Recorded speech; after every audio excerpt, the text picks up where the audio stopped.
गांव के किनारे फैली हरी भरी जमीन के बीचों बीच एक पुरानी विशाल हवेली खड़ी थी, जिसकी दीवारों पर समय के निशान साफ दिखाई देते थे।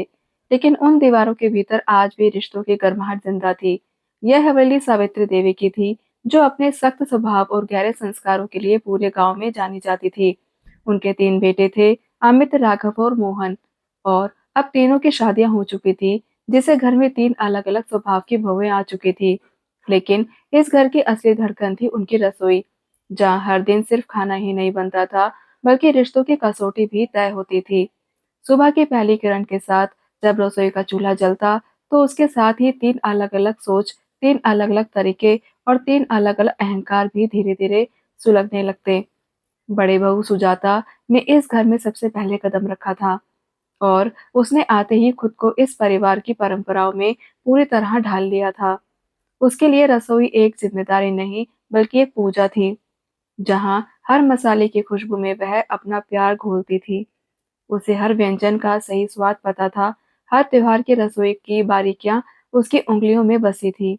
सावित्री देवी उसे अक्सर अपने साथ बिठाकर पुरानी रेसिपीज सिखाती, और धीरे धीरे सुजाता ने इस घर की रसोई पर अपनी एक अलग पहचान बना ली थी। वह कम बोलती थी, लेकिन उसके हाथ का स्वाद बहुत कुछ कह जाता था। घर के सभी लोग उसके बनाए खाने के दीवाने थे, और यही बात कहीं न कहीं उसे एक अदृश्य अधिकार भी दे चुकी थी, रसोई पर उसका अधिकार। फिर आई मंजली बहू काव्या, जो शहर की चमक-धमक में पली-बड़ी थी। उसके लिए रसोई सिर्फ दाल-चावल तक सीमित नहीं थी, बल्कि एक कला थी, जिसमें नए-नए प्रयोग किए जा सकते थे। उसने इस घर में आते ही कई चीजें बदलने की कोशिश की। नए बर्तन, नए मसाले और नए तरीके। शुरू-शुरू में घरवालों को उसका तरीका अजीब लगा, लेकिन जब उन्होंने उसके बनाए नए-नए व्यंजन चखे, तो धीरे-धीरे उसकी भी तारीफ होने लगी। यह बात सुजाता के दिल को चुभती थी। भले ही वह इसे जाहिर नहीं करती थी, उसे लगता था कि काव्या की यह आधुनिकता कहीं न कहीं उस परंपरा को कमजोर कर रही है, जिसे उसने इतने सालों से संभाल कर रखा है। सबसे आखिर में आई छोटी बहू निशा, जो इस घर में कदम रखते ही खुद को सबसे अलग महसूस करने लगी थी। वह ना तो सुजाता जैसी अनुभवी थी, ना ही काव्या जैसी आत्मविश्वासी। उसके हाथों में ना तो परंपरा की पकड़ थी, ना ही आधुनिकता का आत्मविश्वास। वह अक्सर रसोई के कोने में खड़ी होकर दोनों को काम करते देखती रहती, और चुपचाप सीखने की कोशिश करती। लेकिन उसकी यह चुप्पी ही उसकी सबसे बड़ी कमजोरी बन गई, क्योंकि ना तो कोई उसे सिखाने के लिए रुकता, और ना ही वह खुद आगे बढ़कर पूछ ही पाती। धीरे धीरे रसोई में एक अनकही प्रतिस्पर्धा जन्म लेने लगी। जब भी सावित्री देवी किसी एक बहू की तारीफ करती, तो बाकी दो के दिल में एक हल्की सी टीस उठ जाती। एक दिन सुबह का समय था, जब सुजाता ने सावित्री देवी के लिए उनके पसंद का सादा लेकिन स्वादिष्ट खिचड़ी बनाई। जैसे ही सावित्री देवी ने पहला कौर लिया, उसके चेहरे पर संतोष की मुस्कान आ गई, और उन्होंने कहा, तुम्हारे हाथों का स्वाद ही अलग है सुजाता। यह सुनते ही काव्या के चेहरे पर एक हल्की सी नाराजगी उभर आई, जिसे उसने तुरंत छुपा लिया। लेकिन उसके अंदर कहीं कुछ टूट सा गया था। उसे लगा कि उसकी मेहनत और नए प्रयोगों की कोई कदर नहीं है। उसी दिन शाम को काव्या ने ठान लिया कि सबको दिखाकर रहेगी कि उसकी काबिलियत किसी से कम नहीं है। उसने पूरे घर के लिए एक खास डिनर तैयार किया। पनीर की नई डिश, पास्ता और एक मीठा डेजर्ट, जो इस घर में पहले कभी नहीं बना था। जब सबने खाना खाया, तो हर किसी ने उसकी खूब तारीफ की। अमित ने मुस्कुराकर कहा, आज तो होटल जैसा खाना बना है। यह सुनकर काव्या के चेहरे पर गर्व की चमक आ गई, लेकिन उसी समय उसकी नजर सुजाता पर पड़ी, जो चुपचाप मुस्कुरा रही थी, लेकिन उसकी आंखों में एक अजीब अनकही उदासी थी। निशा यह सब देख रही थी। वह समझ नहीं पा रही थी कि रसोई जो घर को जोड़ती है, वही अब रिश्तों में दरार क्यों डाल रही है। उसने कई बार कोशिश की कि वह दोनों के बीच की दूरी को कम करे, लेकिन हर बार उसकी कोशिशें अनसुनी रह जाती। एक दिन उसने हिम्मत करके कहा, दीदी, हम तीनों मिलकर खाना क्यों नहीं बनाते? उसके इस सवाल पर काव्या ने हल्की हंसी के साथ कहा, हर किसी का अपना तरीका होता है निशा। सब मिलकर बनाएंगे तो कुछ भी ठीक से नहीं बनेगा। और सुजाता ने बस इतना कहा, कुछ चीजें अकेले ही अच्छी लगती हैं। उस दिन के बाद निशा और भी चुप हो गई। अब वह सिर्फ रसोई में मौजूद रहती, लेकिन उसका मन कहीं और भटकता रहता। उसे लगने लगा था कि शायद वह इस घर की रसोई के लिए बनी ही नहीं है। लेकिन उसे यह नहीं पता था कि आने वाला समय इस रसोई की कहानी ही बदलने वाला है। दिन धीरे-धीरे बीतते गए, लेकिन हवेली की रसोई में अब वह सुकून नहीं रहा था, जो कभी इस घर की पहचान हुआ करता था। चूल्हा तो रोज जलता था, मसाले भी वही थे, बर्तन भी वही थे, लेकिन स्वाद बदल चुका था, क्योंकि अब उनमें प्यार से ज्यादा अहंकार घुलने लगा था। सुजाता अब पहले की तरह सहज नहीं रही थी। वह हर बार खाना बनाते समय यह महसूस करती कि जैसे कोई उसकी जगह लेने की कोशिश कर रहा है। वही काव्या के मन में यह भावना गहरी होती जा रही थी कि उसे कभी भी इस घर में पूरी तरह स्वीकार नहीं किया गया। निशा, वह तो जैसे इन दोनों के बीच खोती जा रही थी, उसकी मौजूदगी होते हुए भी जैसे कोई उसे देख ही नहीं रहा था।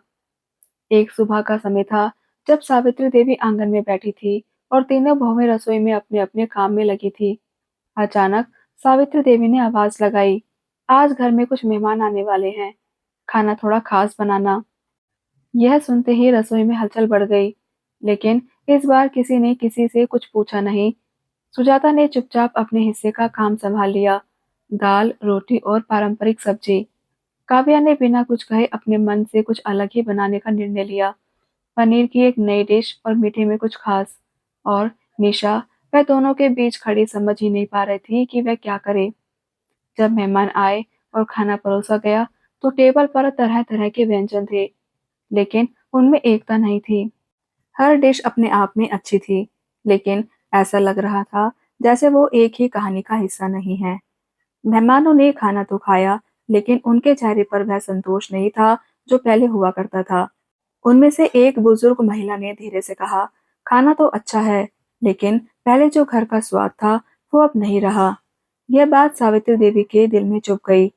उन्होंने कुछ नहीं कहा, लेकिन उनकी आंखों में चिंता साफ दिखाई देने लगी। उस दिन के बाद से सावित्री देवी ने रसोई पर ध्यान देना और भी बढ़ा दिया। उन्होंने महसूस किया कि यह सिर्फ खाना बनाने का मामला नहीं है, बल्कि यह घर की एकता का सवाल बन चुका है। एक शाम उन्होंने तीनों बहुओं को अपने पास बुलाया और शांत स्वर में कहा, रसोई सिर्फ पेट भरने के लिए नहीं होती, यह घर को जोड़ने का काम करती है। अगर इसमें दरार आ गई, तो घर ही बिखर जाएगा। लेकिन उनकी बातों का असर उतना ही नहीं हुआ जितना होना चाहिए था। सुजाता को लगा कि यह बात काव्या के लिए कही जा रही है, और काव्या को लगा यह ताना उसे दिया जा रहा है। निशा ने चुपचाप सिर झुका लिया, जैसे वह हर गलती की जिम्मेदार खुद को मान रही हो। इसी बीच एक दिन अचानक सावित्री देवी की तबीयत बिगड़ गई। तेज बुखार और कमजोरी के कारण उन्हें बिस्तर पर ही रहना पड़ा। डॉक्टर ने साफ कह दिया कि उन्हें पूरी तरह आराम की जरूरत है और किसी भी तरह की चिंता से दूर रखना चाहिए। यह खबर सुनते ही घर में एक सन्नाटा छा गया। पहली बार ऐसा हुआ था कि रसोई पूरी तरह तीनों बहुओं के भरोसे थी, बिना किसी मार्गदर्शन, बिना किसी अनुभव के सहारे। अगली सुबह जब तीनों बहुएं रसोई में पहुंची, तो माहौल बिल्कुल अलग था। ना तो कोई निर्देश था, ना कोई तय तरीका। कुछ देर तक तीनों चुप खड़ी रही, जैसे किसी को समझ ही नहीं आ रहा था कि शुरुआत कहाँ से करे। अंततः सुजाता ने चूल्हा जलाया, लेकिन इस बार उनके हाथों में वह आत्मविश्वास नहीं था। काव्या ने सब्जियां निकाली, लेकिन उसके मन में यह डर था कि कहीं वह कुछ गलत ना कर दे। और निशा, वह दोनों को देख रही थी, लेकिन इस बार उसकी आंखों में डर नहीं, बल्कि एक अजीब सा साहस था। कुछ देर की खामोशी के बाद निशा ने धीमे लेकिन दृढ़ स्वर में कहा, आज हम तीनों मिलकर बनाएंगे, माँ जी के लिए। उसकी आवाज में एक सच्चाई थी जो दोनों के दिल को छू गई। सुजाता ने पहली बार बिना किसी हिचकिचाहट के काव्या की ओर देखा और कहा, तुम बताओ क्या बनाना है। यह सुनकर काव्या कुछ पल के लिए चौंक गई, लेकिन फिर उसके चेहरे पर एक हल्की सी मुस्कान आ गई। उसने कहा, अगर हम तीनों मिलकर बनाएंगे, तो हर चीज में थोड़ा थोड़ा स्वाद होगा। उस दिन रसोई में पहली बार कोई मुकाबला नहीं था। सुजाता ने अपने अनुभव से मसालों का संतुलन संभाला। काव्या ने अपने नए विचारों से व्यंजन को खास बनाया, और निशा ने दोनों के साथ मिलकर हर छोटी बड़ी चीज में हाथ बटाया। खाना बनाते बनाते न जाने कब तीनों के बीच की दीवारें गिरने लगी, हंसी की आवाजें गूंजने लगी और रसोई फिर से वही पुरानी गर्मजोशी महसूस करने लगी। जब खाना तैयार हुआ और सावित्री देवी के सामने परोसा गया, तो उन्होंने एक-एक कौर चखा। उनकी आंखों में आंसू आ गए, लेकिन इस बार वह दर्द के नहीं, बल्कि खुशी के थे। उन्होंने धीमे से कहा, आज इस खाने में वो स्वाद है जो मैंने सालों पहले महसूस किया था, जब इस घर में सिर्फ प्यार था, कोई प्रतिस्पर्धा नहीं। उस दिन कुछ बदल गया था।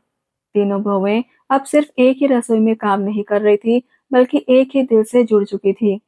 लेकिन यह बदलाव इतना आसान नहीं था, क्योंकि असली परीक्षा अभी बाकी थी। उस दिन के बाद हवेली की रसोई में एक नई शुरुआत तो हो गई थी, लेकिन रिश्तों की दरारें इतनी आसानी से पूरी तरह भर जाएं, ऐसा हमेशा नहीं होता।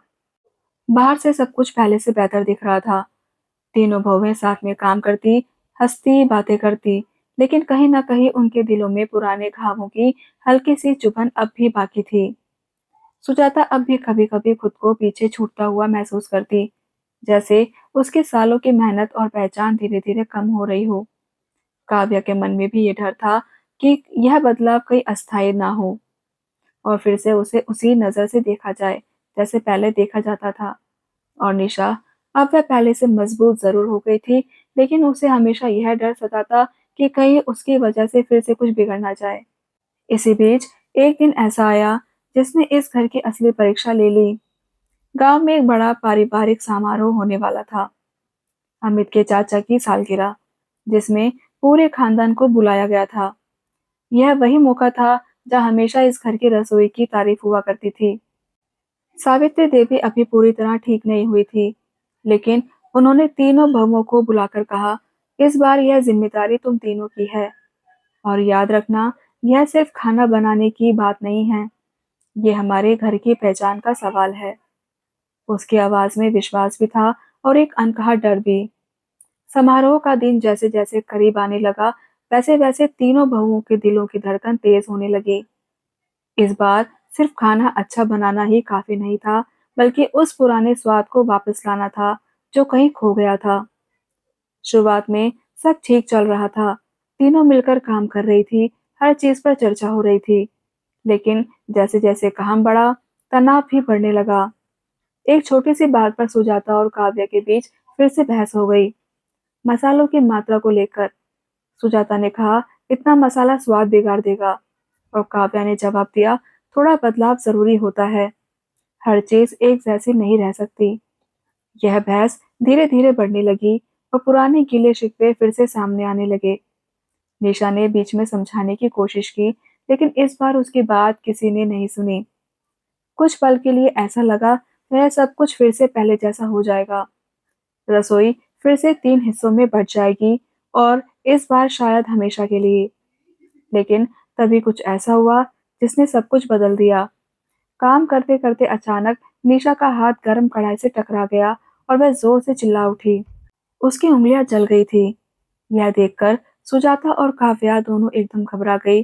बिना एक पल सोचे सुजाता ने उसका हाथ ठंडे पानी में रखा और काव्या ने तुरंत मरहम लाकर लगाया। उस पल में ना कोई भैंस थी, ना कोई अहंकार, बस एक चिंता थी, एक अपनापन था। निशा की आंखों में आंसू थे, लेकिन दर्द से ज्यादा वह उस एहसास से भावुक थी जो उसने उस पल महसूस किया कि इस घर में अकेली नहीं है। उसने धीमे से कहा, अगर हम ऐसे ही लड़ते रहे तो यह रसोई नहीं, बस एक जगह रह जाएगी जहाँ खाना तो बनेगा लेकिन रिश्ते नहीं। उसकी ये बात दोनों के दिल में गहराई तक उतर गई। सुजाता ने पहली बार अपने मन की बात खुलकर कही, मुझे डर लगता है कि कहीं मैं अपनी पहचान न खो दूं। इस रसोई में मैंने अपना सब कुछ दिया है। और काव्या ने भी अपनी आंखें नम करते हुए कहा, और मुझे हमेशा लगा कि मुझे कभी पूरी तरह अपनाया ही नहीं गया। उस दिन रसोई में सिर्फ खाना नहीं बन रहा था, बल्कि दिल भी खुल रहे थे। तीनों ने पहली बार एक दूसरे को समझने की कोशिश की, बिना किसी आरोप के, बिना किसी तुलना के। उन्होंने तय किया कि अब यह रसोई किसी एक की नहीं होगी, यह तीनों की होगी, जहाँ हर स्वाद की अपनी जगह होगी। समारोह के दिन जब खाना परोसा गया, तो हर डिश में कुछ खास था। सुजाता की सादगी, काव्या का नयापन और निशा की सच्चाई। मेहमानों ने जैसे ही खाना चखा, उनके चेहरे पर वही पुरानी खुशी लौट आई। किसी ने कहा, आज फिर से वही घर वाला स्वाद आ गया। और किसी ने मुस्कुराकर कहा, इस घर की रसोई का जवाब नहीं। सावित्री देवी दूर बैठी यह सब देख रही थी। उनकी आंखों में संतोष था, जैसे उन्होंने अपनी सबसे बड़ी जिम्मेदारी पूरी होते हुए देख ली। जब तीनों बहुएं उनके पास आई, तो उन्होंने उनके सिर पर हाथ रखकर कहा, आज तुमने सिर्फ खाना नहीं बनाया, तुमने इस घर को फिर से जोड़ दिया। उस दिन के बाद हवेली की रसोई कभी पहले जैसी नहीं रही, क्योंकि अब वहां सिर्फ 3 बहुएं नहीं थी, बल्कि 3 दिल थे जो एक साथ धड़कते थे। अब वहां ना कोई तुलना थी, ना कोई अहंकार, सिर्फ एक एहसास था कि जब तक साथ हैं, तब तक हर स्वाद खास है। और यही इस कहानी का सच है। रिश्ते भी रसोई की तरह होते हैं। अगर उनमें प्यार, समझ और धैर्य हो, तो हर दिन एक नया स्वाद लेकर आता है। लेकिन अगर उनमें अहंकार घुल जाए, तो सबसे मीठा रिश्ता भी फीका पड़ जाए। तो दोस्तों, कहानी पसंद आई हो तो चैनल को अभी सब्सक्राइब ज़रूर करें। मिलते हैं कल अपनी एक नई और कहानी के साथ।